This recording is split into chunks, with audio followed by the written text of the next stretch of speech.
Alright everyone, today we're gonna show you how to make the famous shrimp cocktail. For this dish, you can use every type of shrimp or lobster that you like. A shrimp cocktail is a salad that is usually served as an appetizer in a cocktail glass.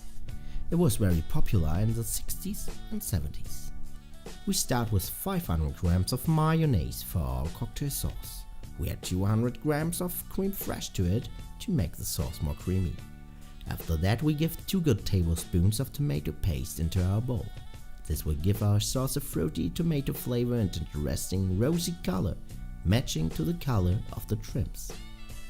Now we spice it with 1 tablespoon yellow mustard. To make the taste of the sauce more complex, we add a small amount of cherry or cognac.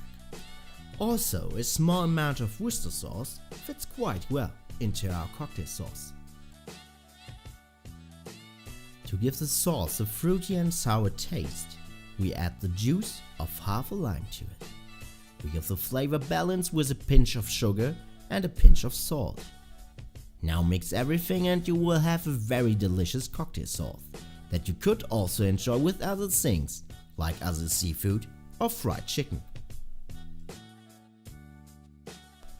To finish our shrimp cocktail, we cut a piece of iceberg-salad into very fine slices. We take these thin slices and mix them in a bowl with a bit of the cocktail sauce. After giving it on a plate, we just add our already cooked shrimps. We garnish our shrimp cocktail with a halved cocktail tomato and a small branch of dill.